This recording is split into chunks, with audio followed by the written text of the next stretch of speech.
The following podcast is a W2M Network original production. Visit W2Mnet.com for all of our other great podcasts, plus news, reviews, articles, and opinions from the worlds of wrestling, video games, football, and entertainment.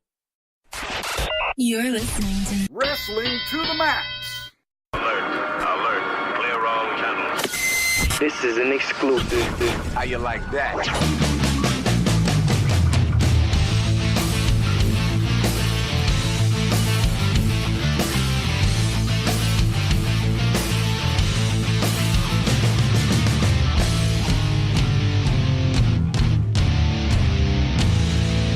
And your hosts, Gary Vaughan, Sean Garmer, and Paul Leeser.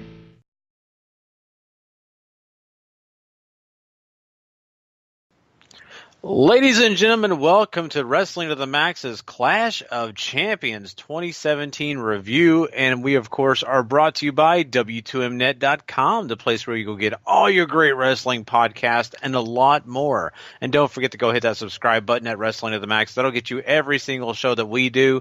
And we appreciate you that have already done it. Go subscribe, rate, and review, though, if you have not had a chance to do that yet. Also, don't forget to give some big love to 4womanmania.com and Last Word on Pro Wrestling.com. Both great supporters of ours, and we appreciate all they do for us. And also want to give some love to the W2M Network, another place that you go hit that subscribe button, rate, and review. That'll get you not only our great content, but all the other great content on W2Mnet.com. Trust me, it's worth your time. I, of course, am your host, Gary Vaughan, and along with me is Mr. Sean Garmer. Hey, what's up, everybody? And Paul Leeser has the night off. He has a Christmas party, so hey, it's just me and Sean, and we are going old school tonight, and I'm glad to do it because, I mean, me and Sean have had a lot of great shows together, and, you know, this is just another fun one to get a chance to do, and I was kind of worried, Sean, I wasn't going to be able to be on. I was getting scared there for a little while, but I got caught up, and I'm glad that we're going to get this thing done tonight. Yeah, we had a mutual, we also had a mutual thing going on, too, with the Cowboys playing in that Sunday night game, and the thrilling finish with that, involving index cards and whatever, whatever else they wanted to throw out there for this one, going into the balls going to the back of end zones and everything else, so. Yeah. Yeah. It makes me want to record every single sports show in the morning just to see the controversy, to see the whistles and all the other things blown. It's just going to be nuts. But yeah. Sometimes the NFL is just like wrestling. Lots of storylines, lots of controversy, and, it's just crazy. Lots of false finishes. Plenty of that, not just in that game, too. Just the whole, man. This week was the controversy week for sure. Oh, for sure. The Steelers and New England Patriots, boy, that was a crazy one too. So lots of great stuff coming out of the NFL, but guess what? We have a Clash of Champions show to talk about. And I know a lot of people are, really wanting to hear our opinions about it, which I appreciate. And you know what, Sean, I mean, getting into this thing, I know you didn't take the time to watch it. And a lot of times all three of us, on this show sometimes don't do that. But I sometimes try to tune in, and I caught it during the halftime just quickly, and Mojo Riley took on Zack Ryder in the pre-show, and I mean, I think what the people need to know, this was kind of a foreseen thing. Mojo Riley's going to win. It happened. Came out with his new music, and it was about a 50-50 for a minute there, and then the next thing you know, Mojo takes control and wins the match with his killer forearm. I can't honestly remember the name of the finish that they give it, Sean. But, Mojo Rawley winning makes sense. It gives us that storyline, of him overcoming Zack Ryder and getting rid of what he would call the dead weight. I haven't had a lot invested in either of these guys. This is just because they've been on the back burner. But did you appreciate that they at least kind of continued the story? What did you think about this whole thing? Well, I mean, like I said during the preview, they had him turn, and they didn't spend a lot of time with these guys. They were, scarcely on SmackDown in the build-up to this, and then, okay, here's this match, and I thought that they took that time to let them deliver something that helps Mojo be able to set himself and say, okay, this is my heel persona. Here's my, new music, all that stuff. My new finish, you'd presume, and everything else, being aggressive. And you get the feeling for Ryder as well, and being the guy that got turned on. So whether it's only this one match or they continue this thing on, you get an idea of what Mojo Rawley is going to be, and I think that's good coming out of this here. Yeah, and everything you said is right on cue. And also, what I would think on this is this seems like something where they're saying, "Hey, this is Mojo. We're getting in this direction because Royal Rumble's coming up, and that's definitely probably going to be one of the entrants because this is not the first time that he's been in a battle royal situation and won it."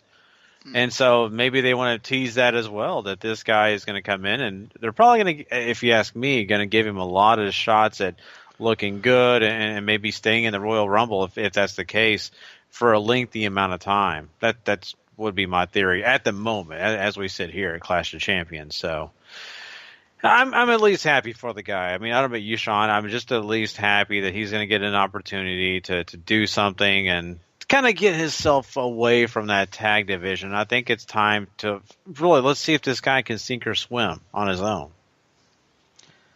Yeah, certainly. I mean, they've played around with this before. He got a little bit of a shot when Ryder initially got hurt, and then they decided to go back to the tag team thing for a little bit. That didn't necessarily work out that well, and now he's finally getting his chance. So I think, like you said, it's now or never for him, and he's got to succeed here. Yeah, I agree. Let's move on to the main portion of this show when we get into the actual pay-per-view. And here we go. We start the thing off with a United States Championship match, and it's a triple threat. Baron Corbin had to defend his title against Dolph Ziggler and Bobby Roode. And I want to start this off by basically saying this crowd was pretty hyped for the glorious chant, the whole song and everything. They were pretty pumped for that. I got to give the Boston crowd some credit here. They had a lot of fun, and I had a lot of fun with them. So that was kind of cool to see. It's been a little while since maybe NXT that we've seen that big, glorious, chant and all that kind of stuff. So really excited about that entrance and all that. But this match itself, Sean, getting into it, this was kind of what you thought you would see. This is not out of the ordinary with the triple threat, right? Lots of different guys, combinations. Baron Corbin spends some time on the outside. He's a little scientific here. He takes out Dolph Ziggler, gets him on the outside, even goes outside again to keep him beat down while he tries to focus on Bobby Roode. We have some interactions between Roode and Ziggler, all that great stuff. The best and probably the more amped up thing that you got to say about this is the way they kind of finished this thing out. Lots of different tricks, lots of different scenarios that were thrown at you. But the end here, the end of days, Baron Corbin hits it on Bobby Roode. We think that Baron Corbin retains here, but yet, not quite yet. No, Dolph Ziggler gets the zigzag in to win this thing. And, the guy that has been in obscurity for a long time, the guy that really no one really cares about at least it feels that way in Dolph Ziggler, is now your U.S. champion, Sean. Yeah, this was really surprising just because Dolph Ziggler's been just a guy for a while. Yeah, he's been doing that gimmick with the whole, everybody's an entrance, and I'm not going to have a big entrance just to prove a point. And, calling Bobby Roode that's all he was as an entrance. And he's been having that feud with Bobby Roode.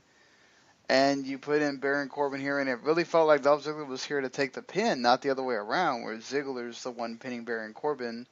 I thought Corbin's reaction was pretty appropriate after the match. He was pissed, and we'll see what happens on SmackDown with that. But, yeah, I think this match was probably maybe the best one of the whole night. You have three guys that now, Corbin's not the greatest worker, but I think within the limitations of the triple threat, this kind of helped it because he didn't have to be in there the whole time.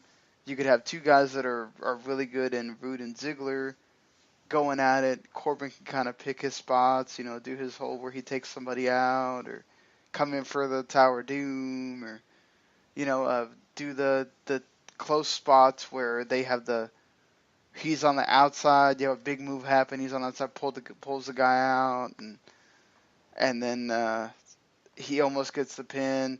And then the way it happens as well with Ziggler winning is just, again, I think this is well worth you going to watch. It kicks off the show very well. And, yeah, you get the surprise of Ziggler, which I think even the crowd was stunned because of how big they were going for Bobby Roode, like you mentioned. And I think a lot of people expected it was either going to be Corbin retaining or Roode winning, and you get the third option, which is just, yeah, let's see where they go from here.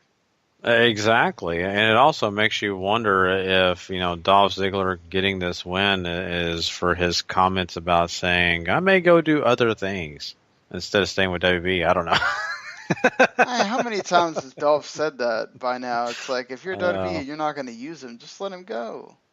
I know. It's so funny, though. They always throw him a bone. Every time he kind of says, I don't know. New Japan looks kind of cool. Oh, here's your bone, kid. Take it, Ziggler, then we're going to forget about you in maybe next month. Yeah, it's like this happens every time he's had a contract dispute or he's going to leave. Oh, let's have him win a title and let have him do stuff. Then he'll sign, and then we'll just forget about him for a while. And it seems like we're going through that again. But, I mean, either way, I thought that, all three guys performed pretty well. It was a really good match and a nice way to start out the show. Just, I hope that this isn't just one of those where we changed it on pay-per-view and now whoever we really wanted to have it's going to win on SmackDown or something. Yeah, and that's what it kind of does worry me. I'm right there with you. You've also got 6 months from now to the Rumble, so they got a lot of time. Or not 6 months, 6 weeks. 6 weeks, yeah. I mean, if it's 6 months, we'd be, wow. But you're right, 6 weeks away from the Royal Rumble is quite a bit of time. And I look at this, and I looked at the reaction that you mentioned about Baron Corbin at the end here and with the interview, and him just freaking out. That is something that makes me kind of nervous that they are going to set up a match on SmackDown, and the next thing you know, Baron Corbin wins the title back, and Ziggler's back at the back of the line, and it makes you feel like Clash of Champions was a waste of time for us. I think there could be something better than that, but don't be surprised if what I just said becomes the truth. And yeah, that worries me a little bit. I don't mind Baron Corbin at all. I think he's doing fine. I don't love him. I think the guy's still got quite a bit of work to go, and that's okay. Everybody can't be on the same level. But I still feel like he's a valued part of the roster for SmackDown. I think Bobby Roode just showed once again why he's so valuable. I think this guy has some big things coming. It's just we got to give that time. And this is one of those matches, Sean. I don't walk away saying, "Oh, Bobby Roode's a loser." No, I in fact, I kind of think even though he was the first guy to take one of the big finishes, I think he's a guy that has so much potential still, and the crowd obviously cared about him at least tonight. So. But these three guys do have something in the works. Dolph Ziggler still, even though he's the champion, still maybe the guy on the outs, if you ask me. So, but yeah, moving on past this, let's go ahead and move on to the next match we got to talk about here. Let's go ahead and talk about that big Fatal 4-Way Tag Team Championship match. And this one was, really interesting.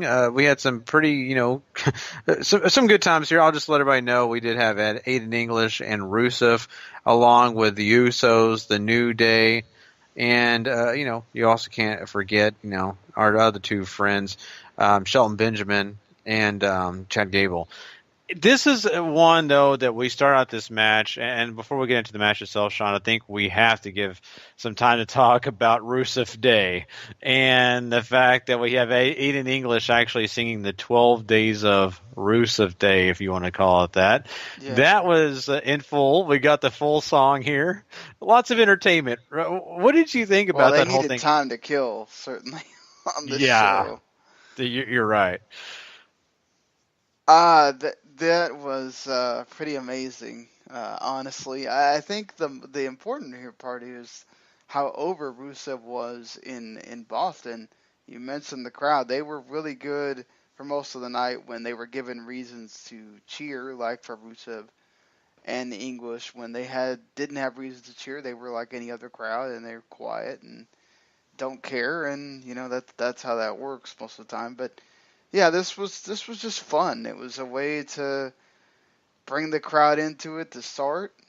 I thought they were the perfect guys to come out and kind of get them warmed up, let English do his thing, and sing the song, and Rusev just getting hyped every time, just getting more into it. The huge Rusev Day chant. I mean, I don't know how much more you could ask for a guy, but for someone that we're going, oh, he's just doing nothing, and how crappy that they're just wasting Rusev. All of a sudden, Rusev just starts this thing about every day's Rusev Day, whatever, and the fans take to it. It's so funny how dumb stuff like that just sometimes becomes something that that becomes huge. So now I want to go celebrate Rusev Day. I know, right? This Boston crowd got me pumped for it. Just watching Rusev's reactions, man. I loved it. It was so much fun. Yeah, you could tell he was pumped. He was like, "Oh my God, they're really going for this," He got his Christmas early. I'll just say it that way, because I don't know any other crowd, maybe London, that's going to go that bananas for him. And hey, I hope they do. Don't get me wrong. I'd have no problem with Rusev if next week, they all go crazy once again for Rusev Day. I'm game. I have no qualms or issues with Rusev. I like him. I think he does a great job. I think, honestly, we'll talk about. I do like Lana as well on Twitter. Like, oh, now everybody thinks it's cool to like Rusev, huh? Where were you all these other months, huh? Yeah. It's true, though. It really is true, Sean. But let's just hope that this crowd gets the rest of the WWE universe behind Rusev. I think he's cool. I enjoy it. It is silly. It's corny, but I kind of take it, and I was thinking about this during that little part of the promo or whatever the segment, and that was how Matt Hardy has something that's really out there, really crazy, kind of silly, that gets people going, and so. Hey, if Rusev can get his own thing going, I'm really happy for the guy. Let's hope it goes. And I think him and English work too, because they're just like two oddballs. And I also like some of the throwback, because English was there with him in NXT, so some of the throwbacks to his old character that he put into the 12 days thing was kind of funny and like nice to. Like for those people that watched him back then. So I think all that's just very interesting and just like I want to see this work. I want to see them be able to do something. And I thought they might actually pull the trigger during this match, because Rusev got some good moments where he looked really good. He got that big accolade spot where he had Big E right there in the middle. Kind of also another allusion to NXT with those guys. Mm-hmm. And Chad Gable got the big spots with the Germans. He looked really impressive there. The problem was the crowd didn't care. And the worst part is that it kind of led to it led right to the finish, so it kind of made the finish have a little bit of a downer. And you have the Usos retaining, which I figured it was either going to be them or maybe Gable and Benjamin, because they were the ones that were kind of feuding with them. But yeah, I like that every team had their opportunity in this match to really do something. Everyone looked good. Yeah, there was some confusion at the beginning, but once they figured it out, there was some really fun stuff in here. And and the crowd was into it too, which helps. Yeah, you knew this match was going to be chaotic. I mean, as soon as you know that there's going to be 4 tag teams, 8 men involved in this match, it's going to be here, there, and everywhere.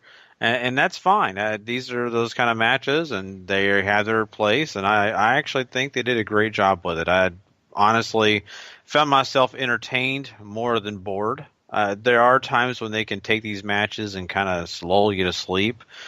I don't think they did that at all. like you said, there were some great spots with Rusev, and you had even Chad Gable doing his thing and making you feel like he was valuable, even though the crowd didn't. I don't know why they didn't care for it, but I just think overall, all the guys involved in the match really did put on a pretty good show. And I'm sitting here thinking to myself, the Usos retaining, is that so bad? No, it's not. I kind of felt like they were going to retain anyway.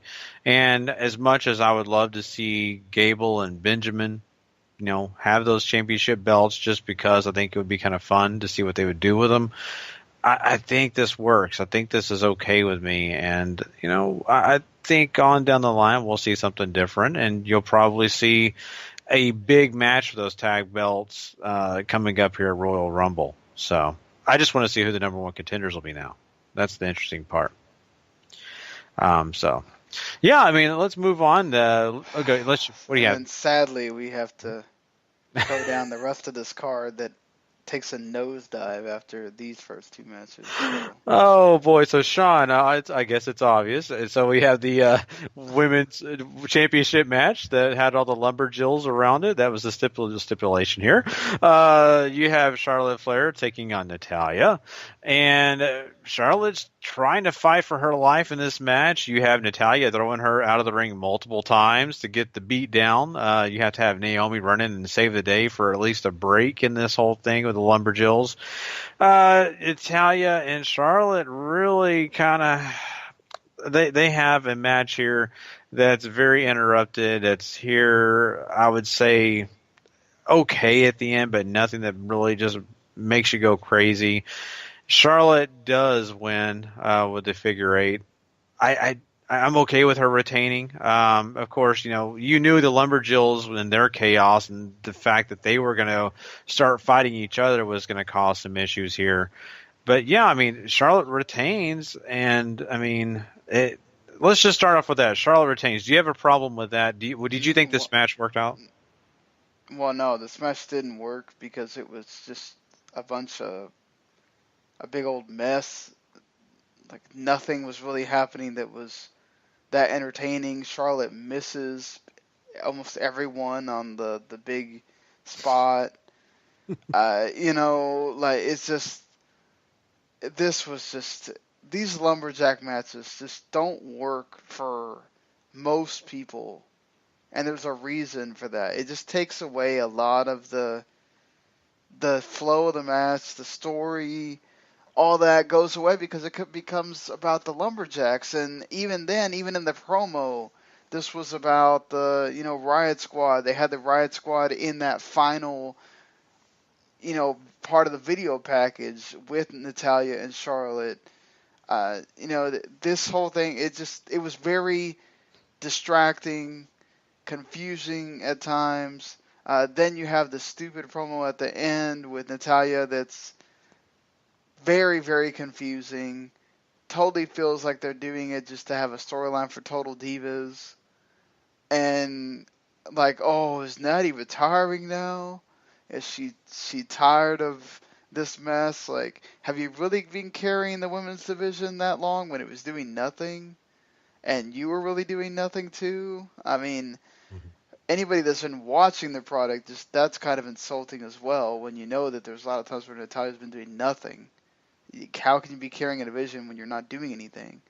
And so I can understand the point of having been there and been one of the women's wrestlers when there wasn't many women's wrestlers, if that's what you want to say. But just this whole thing just didn't work. Yeah, I feel you. That really did, kind of take this whole thing down a weird road at the end with Natalya. And I get it. You're probably right. I really didn't put that into perspective because I don't watch Total Divas. But I think you're onto something there. And I think also it kind of brings a perspective of if they want to take Natalya away for a bit, kind of have her backstage kind of doing other things until they want to bring her back out while they focus on the Riot Squad. They focus on Charlotte and some of these other ladies. I guess that works. That's fine. And that also maybe takes away the whole welcoming committee. They kind of can break up, do their own thing. And of course, you do still have the Money in the Bank situation with Carmella that they teased in this match as well. So there's a few things here that I could see why the direction that they went is how they did it, but I don't think it was strong. And I think, I'll be honest with you, Sean, I felt this match at times was more annoying than enjoyable. So Yeah, why do you want to watch a match that's annoying you? yeah. That's not helpful at all. No, it's not. No. So, I mean, Charlotte retaining, I have no issue with that. I think, in fact, it's probably the wise thing, because, now you'll have the Riot Squad. Natty had the title before, and there was nothing going on with it. At least Charlotte, she can carry a division. She's proven that already. She's one of the best that they have there, and why not? Yeah, I'm right there with you. I agree. And I think with Charlotte, you'll have the Riot Squad and probably some other people try to take her on and try to find a way to steal that belt away. And you can bring up a whole new set of storylines, and that's okay. I just hope it's good, because I'll be honest with you, Sean, I'm not sold on this Riot Squad thing, and it's taking me down a bad road already, so they better figure out something. They better figure it out quick. I think both of them on both shows are not necessarily working that well, but I don't know. I like Absolution though. I don't love it, but I like it better than Riot Squad. I just feel like they have a better feel to them. Well, I mean, you also got the more sort of known folks. I mean, Paige is, at a different level than Ruby Riot as far as people knowing her and stuff like that. I mean. Yeah, so. You're not wrong. I just like the booking better. I'll say it that way. The way they present them better. I'll tell you exactly the point they lost me. And you saw in the promo package when they had that backstage segment with Daniel Bryan and them arguing back and forth with the rest of the roster of women. That lost me. That completely took me down a bad path with the Riot Squad. So. But all right, let's move on to something else that I'm sure, Sean, I think this is one of your big, well, this will take 10 seconds. dipping point, yes. Breezango! They get to take on the Bludgeon Brothers. The Bludgeon Brothers just beat the living crap out of him. That's all you need to know. It was a squash. Yeah. I need to find that old drop of ours, because that's what this was. Squash, right, yeah. I mean, there's nothing happening here. Bludgeon Brothers said they were going to bludgeon. They did it. You move on. I'm guessing this means that Breezango's banished to WWE.com for their show, and yeah. Yeah, and you know what? That's fine with me. I completely am happy. I do like the tag team. I have no problem with the tag team, but unless you're going to use them in a good and correct way, don't even use them. Just use them as a video. But they're popular. Yeah. Like, I think Vince just doesn't realize how popular they are, and they could be that like sympathetic underdog team that wins tag titles or whatever. And I don't know why they never at least got that moment. Like, you had freaking Heath Slater and Rhino win tag titles. Why couldn't they? I have no problem with that either. I think you're right. I think Vince kind of looks at them as just a goofy tag team that he can kind of do a few things with, but he doesn't take them serious. He's got these other tag teams I think he really thinks a lot of. He's already planning on giving the New Day tons of title runs and all these other things in his mind. I think it's kind of taken him away from maybe giving those guys an opportunity, but I still think you can use them, and you don't have to job them out. You can actually give them some victories. And, if you want to give them a loss here and there, that's not also a bad idea. I'm just saying you can give these guys some decent matches and get people behind them. And people loved all these backstage, video packages and all the different things that they do, with these different themes of, the fashion files. It works. People love it. And so just run with it. Why not give it the opportunity? I don't get it. I just don't get it. This match right here, it didn't kill him, but I just feel like it didn't definitely give him anything to go on. It's just, hey, let's just have these guys lose. And the Bludgeon Brothers, who no one really cares about, they get another victory. And I don't know these victories are doing anything for me, Sean. The Bludgeon Brothers are, I think, is maybe the gimmick I hate. I like Rowan and Harper. I just kind of hate the gimmick. Well, we're so used to seeing them in the Wyatt gimmick, so it's weird to see them in the gimmick they're in now. Especially with, now rumors keep going around that War Machine might appear in WWE, and so, having them be the way they are, it's like kind of like, well, if War Machine shows up, they're gonna look kind of silly. Look, I get you're trying to rebuild them from what they were, and you're trying to get them out of people's minds of being the Wyatts and all that, and I think that's fine for what it is. It's just, here you go, two guys just squashing dudes. I don't really care. Move on. And it's not like it's somebody new. It's people we already know that you're repackaging, and they don't look much different. So I think people are just kind of like, all right, cool, Yeah. whatever. You move on, and it doesn't get much better with the next match either, because we go from really short and sweet to convoluted and, hey, let's just drag this on forever and ever. Yeah, and let's talk about that. So, I kind of skipped over these maybe on purpose. We had some video packages leading up through the night. They were kind of spread out here. You had Shane McMahon and Daniel Bryan backstage, and Daniel Bryan's talking about his referee shirt, and he needs a new one. And then Shane McMahon confronts him and says, why are you even doing this? You should just, stay out of it. I got this. I got control. And Daniel Bryan, of course, brings up the kind of controversial stuff. So they kind of feed you a little bit more into that. Later on, they have Kevin Owens and Sami Zayn interviewed about the match and, what they think about everything. And they say that they're going to continue the Yet movement and all that stuff. And then you also have, I think it's Dasha, actually mentioned, hey, you guys, don't win. You're going to get fired. What do you think? And they just kind of look at her and just walk away, not answering that question. They were pretty much channeling what we all were thinking. Like, yeah right. Yeah, exactly. That's true. So we get into this match, and this is the more important thing, if you want to call it important. So you have a lot of stalling. You have, these tag teams. I mean, you have the king of stalling, Randy Orton. So. Oh, Randy. Oh, yeah, Randy Orton for sure. So you have Randy Orton, Shinsuke Nakamura on one side, and you, of course, have Kevin Owens and Sami Zayn. You have on the left side of your screen Shane taking half the ring to referee, Daniel Bryan getting the right half of your screen to referee. It's a jumbled mess. You can tell they purposely, I think, stalled out this a lot to make it a problem. I'll be honest with you, Sean. Watching this match, as I watched it, I thought, I'm watching an NFL game. The referees are more of the attention than the. Probably some of that is also to make fun of that as well. But. You're probably right. But this did feel like very much like an NFL game where the referees are the ones we're paying attention to, not the actual athletes. In the end here, we get a lot of back and forth, lots of different things, lots of controversy.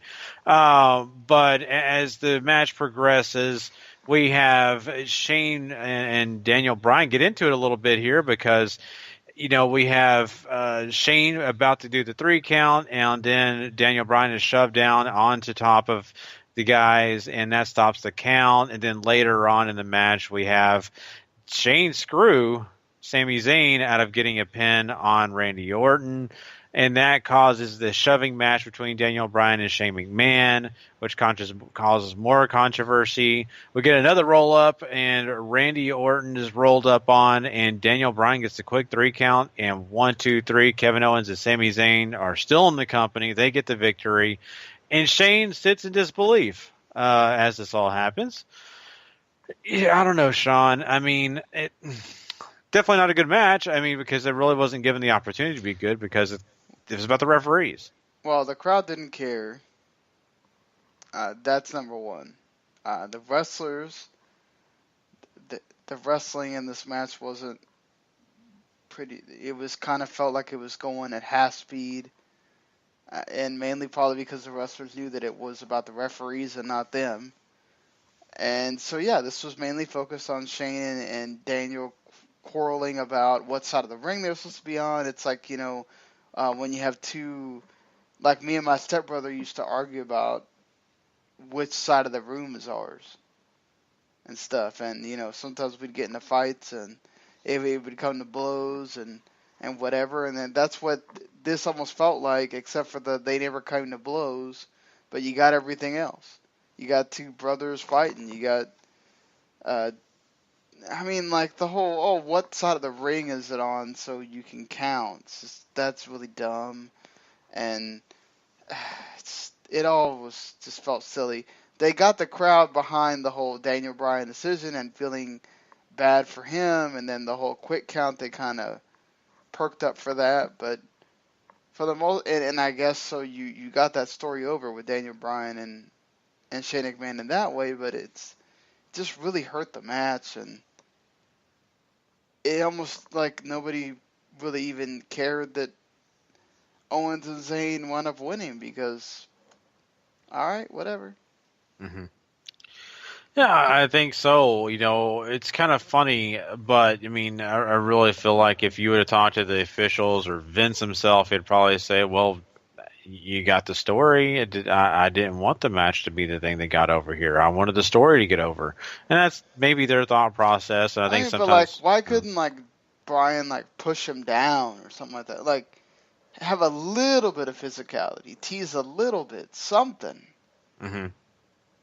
Because if you don't, I get you also have, again, 6 weeks before the Rumble, and then you've also got to tease this longer if that's what you're going to do, but I just feel like you're missing something by not letting him do something, anything, to create a spark there.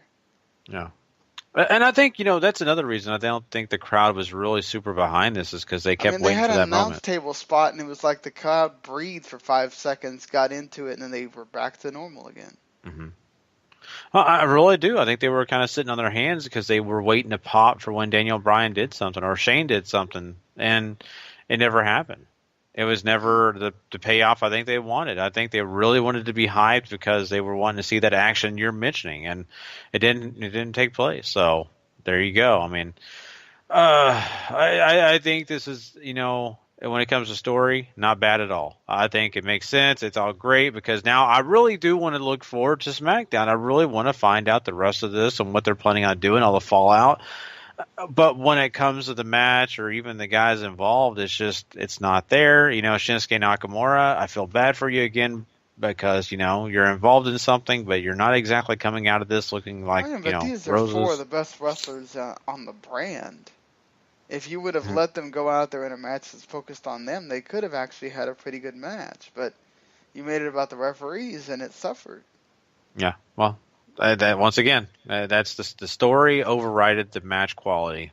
That's what happened here. So I wish, they would have thought to do a little bit of a better mixture. This was not a 50-50 thing, story balance with match. It was more about 90% story, and then we'll give 10% to match.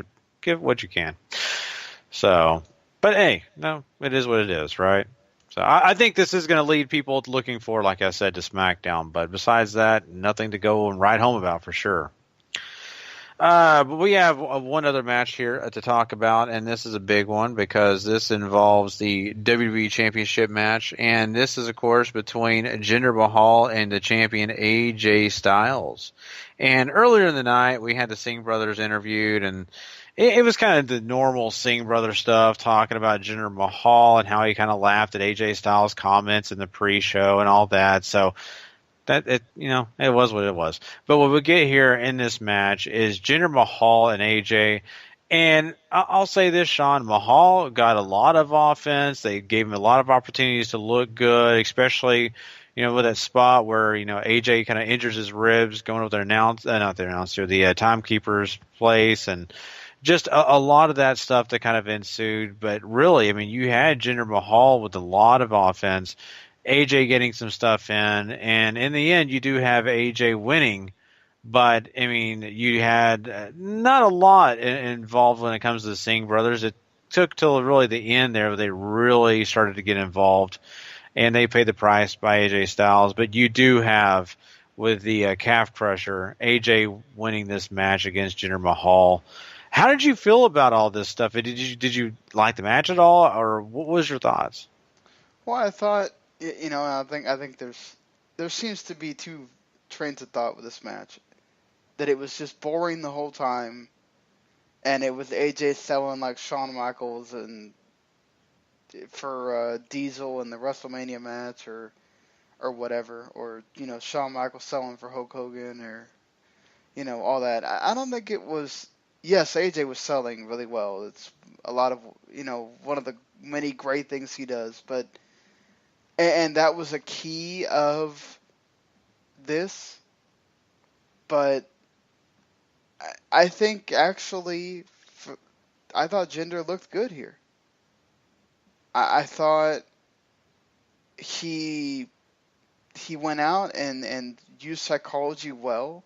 He was attacking the ribs of AJ for the most part. Almost all his stuff was methodical and focused and everything. Look, he doesn't have a lot of great offense. Let's be honest about that. It's, he doesn't have these like big old flashy moves and whatever, and so that hurts. But I think with AJ in there, he kind of went to his strengths a little bit more. AJ was also working on the leg, which went into the finish with the calf crusher, so he decisively beats Jinder, putting him out of the title picture, you would think. And now AJ can move on to somebody else.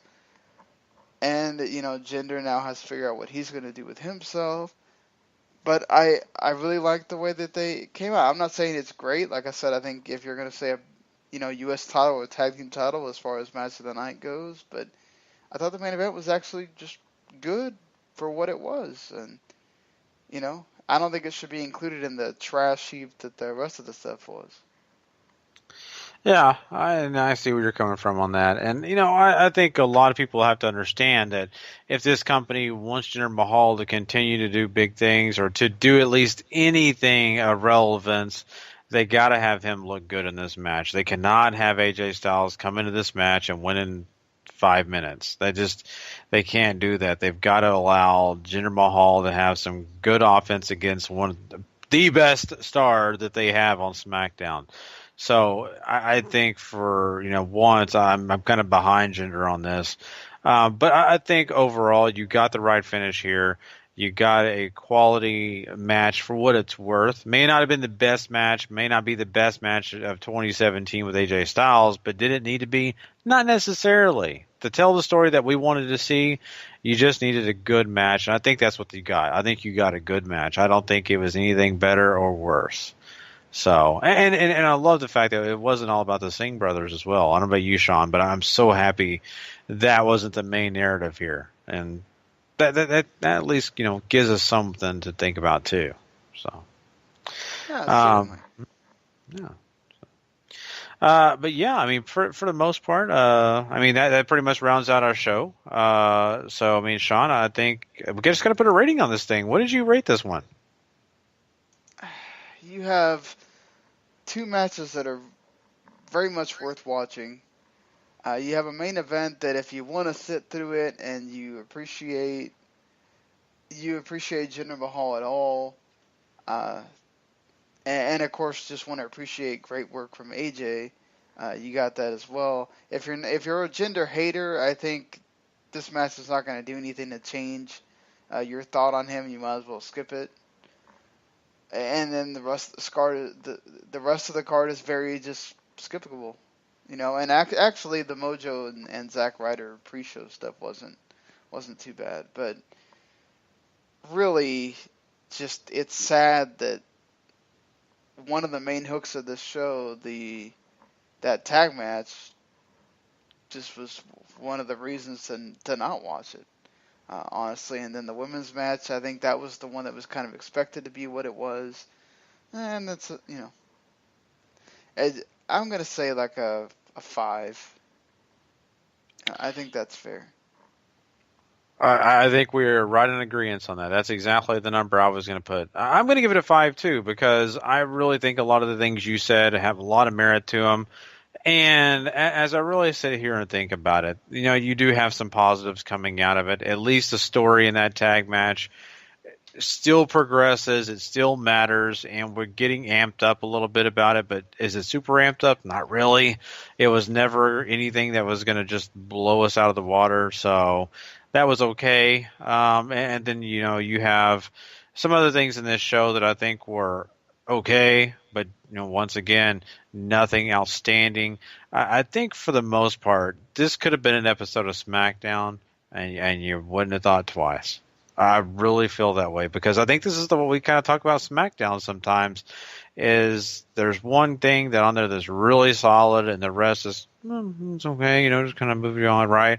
And I think that's kind of what I got here. So, and I think that's a kind of a bummer, especially when you have the name of Clash of Champions involved. I think you kind of expect a little bit more than what you got here. A lot of the championship matches. 3 of your championship matches delivered. Or you could say 2.5 of it, and then the women's match kind of sucked. But yeah, I think the championship matches were. I don't think that they were the worst part, but I think when you got a fatal 4-way for the tag titles, it was never going to be just a giant piece of work where it was going to be ever going to be a 5-star match or anything or a 4-star. You were just going to have a pretty solid match somewhere or less. And, like we said, the Lumberjill match and all that, I just don't, so it all kind of takes away from what I really wanted it to be, I think, in my mind. So maybe that's just me personally, that's the way I kind of look at it. I think overall though, 5 is the right number to slap on this thing. So there you go. Before we get out of here, I want to say one other thing, Sean. I know if you didn't watch any of the pre-show, I will say this. It was kind of funny to see the DX thing where they had, Shawn Michaels, Hornswoggle, and Triple H kind of do their interaction selling DX merchandise. It just kind of made me tear up a little bit because I thought about me and you and all the fun stuff we used to do when we did our videos wearing DX gear. And it looked about as corny as the stuff we did, so I got to give him props for that. I thought that was really cool and made me think of you. And it's really fun. So, but man, this has been a really good show. It's been really fun. I mean, I always love doing a podcast with one of my best friends, and it's sad we get a chance to have Paul's opinion, but I'm sure Paul will give his opinion on W2M this week. So I'll be looking forward to that. Well, Paul was very upfront about it, because I said I really hate it when there's pay-per-view during, when Cowboys have Sunday night games, because, my attention is, not focused all the way, and, as yours wasn't all the time either, and, yeah, as Paul was like, well, it's not like this one's going to keep you glued to the TV, and, yeah, I felt like... He's not wrong, and there was only a couple of times where I was really feeling like I need to be glued to the TV. So. Yeah, really. It's the truth. It really, really is. So, thank you, WWE for not making Royal Rumble tonight. That helps me and Sean. No Cowboy games during that. So. Yeah. Exactly. Oh boy. But anyway. Also, got to mention that Tom Zink passed away. Oh wow. Wow, man, that's crazy. Man, I always hate hearing people passing away, though. That's a bummer. So, I don't want to end the show on a sad thing like that. I do want to say, if you want some brighter things, I want you all to go check out W2Mnet.com. That is a place that'll make you happy because there's lots of things for you to go check out. Lots of great podcasts over there. You not only have all the great wrestling podcasts like ours and Wrestling Unwrapped and the Running Wild podcast, and the list goes on. Go check out those great shows on there. Also, you'll have some great... Running Wild is good to check out right now because they have the first review of ROH Final Battle. You guys will have yours on the Monday show, but...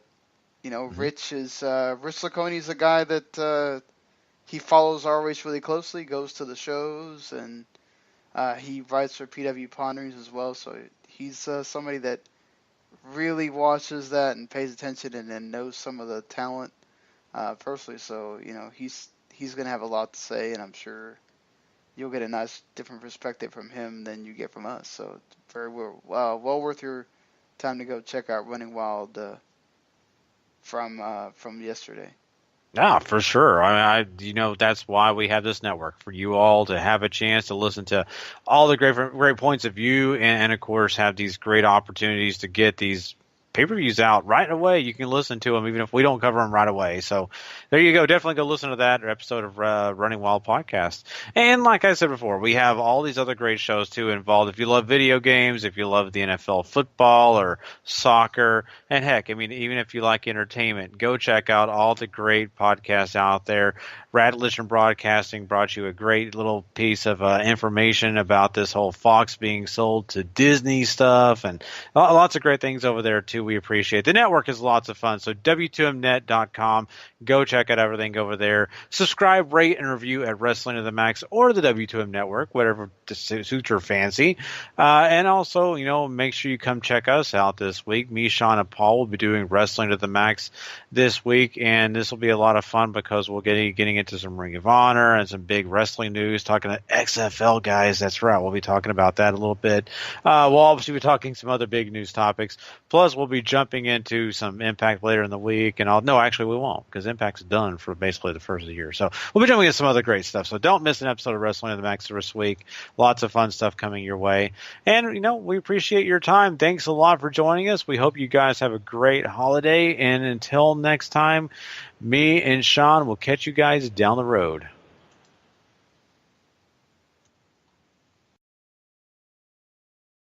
The following podcast is a W2M Network original production. Visit W2Mnet.com for all of our other great podcasts, plus news, reviews, articles, and opinions from the worlds of wrestling, video games, football, and entertainment.